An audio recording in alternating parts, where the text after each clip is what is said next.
Alors, Verstappen et Norris s'énervent des limites de piste. Bon, les gars, pourquoi en fait? Faut respecter les limites de piste, je suis désolé.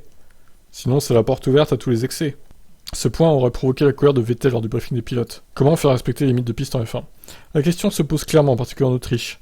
Pour rappel, cette année, tout dépassement avec les 4 roues au de la ligne blanche était pénalisé. Perez s'est ainsi fait effacer son temps Q de vendredi, tandis qu'en course, de nombreux pilotes ont reçu des avertos et d'autres ont été pénalisés. C'est désormais Verstappen qui s'y met. La F1 n'a pas envoyé une bonne image avec de multiples avertissements et pénalités, peu compréhensibles pour le grand public. Bah non, en fait, non, c'est très compréhensible, les gars. Vous dépassez les limites de piste, avertissement, et au bout de 3 avertissements, 5 secondes de pénal. Je vois pas où est la difficulté, là. Hein. Le néerlandais demande, comme George Russell à la FIA, de ne nommer plus qu'un seul directeur de course, et non deux. Je ne pense pas qu'il soit nécessaire d'avoir juste un directeur de course, il s'agit simplement de travailler avec les pilotes plutôt que de rester sur ses positions et d'être têtu. Nous voulons améliorer les choses pour tout le monde. Nous avons de bonnes conversations entre pilotes, et à la fin, nous sommes plus ou moins d'accord sur la plupart des choses. Mais les limites de piste, je pense que le début sur les limites de piste ce week-end était un peu une blague.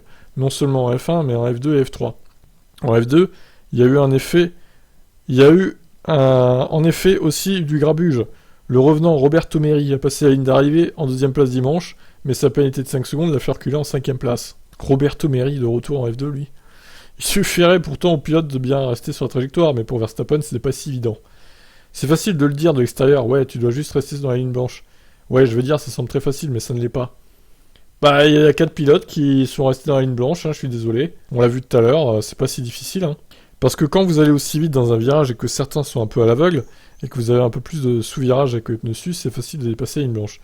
Mais gagnez-vous vraiment du temps? Peut-être que oui, peut-être que non. Et pour être honnête, il y a que 2 ou 3 virages où vous pouvez vraiment aller un peu plus au large. Verstappen propose une solution à la F1, remettre des murs ou des graviers, même si ça poserait problème avec la MotoGP. Et oui, je pense pas que nous devrions avoir ce ah, vous avez dépassé d'un millimètre, c'est une pénalité ou autre chose.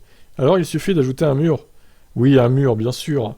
N'importe quoi, ils vont pas mettre un mur là, si près de la sortie du virage, ça serait bête. Comme le virage 6 à la sortie, c'est génial parce qu'il y a du gravier, vous vous punissez si vous allez au large. Ce sont des choses que nous devons examiner, pour voir comment nous pouvons améliorer, parce que aussi, pour les commissaires et les personnes impliquées dans le contrôle de ces limites de piste, je veux dire, il est presque impossible de contrôler ce genre de choses, parce que vous avez besoin qu'un gars suive une voiture pendant toute la course pour vérifier pendant le tour s'il sort de la ligne blanche. Mais j'imagine qu'il y a des capteurs sur les voitures qui font ça automatiquement, non? Sur cette piste, sur le Red Bull Ring en tout cas. À certains endroits, vous êtes naturellement pénalisé si vous allez juste un peu au large et que vous touchez le gravier. Bon bref, c'est long, pour dire la même chose pour Norris, j'imagine. C'est pareil pour tout le monde si je vois les choses comme ça. Ce qui est ennuyeux, c'est que dans les 2 derniers virages, je comprends tout à fait la pénalité si vous allez large là-bas. C'est aussi très difficile de juger à la vitesse à laquelle nous roulons. Mais là, vous êtes au large, vous avez un avantage.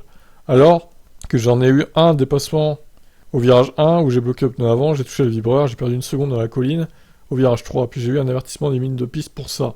J'ai été puni parce que j'ai perdu 1 seconde. Oui, là, d'accord, bon, c'est pas très justifié, effectivement. C'est un peu stupide, certaines de ces règles, et c'est la vie, mais c'est la même chose pour tout le monde. Nous voulions de la constance, ainsi de suite. C'est juste frustrant quand vous êtes dans la voiture. Le pire est le virage 6. Disons que la voiture fait 2 mètres de large de la ligne blanche au gravier. Vous avez environ 2 mètres et 5 centimètres. Vous êtes puni si vous allez sur le gravier. Ça devrait être une limite. Mais si vous dépassez ces 5 centimètres sur le gravier, c'est la limite de piste, c'est juste stupide. C'est peut-être stupide, mais c'est la règle pour tout le monde. Voilà. Pour moi, on ne doit pas prendre large dans les virages. Alors certains cas, évidemment, sont stupides, et comme il a dit, ils perdent du temps, alors qu'au final, ça leur fait quand même un avertissement, ça c'est con, c'est vrai. Mais dans la plupart des cas, quand même, ils gagnent du temps hein, à aller au large, parce qu'ils ralentissent moins. Donc au final, pour moi, c'est justifié. C'est justifié, ils ont qu'à respecter. Hein. Il y a 4 pilotes qui se sont fait chier à tout respecter, les 2 Alpines, Bottas et je sais plus qui. George Russell apparemment. Voilà. Donc, à vous de respecter les gars. Puis voilà, arrêtez de crier au scandale. Vous en pensez quoi vous de ces règles de limite de piste? Ciao ciao.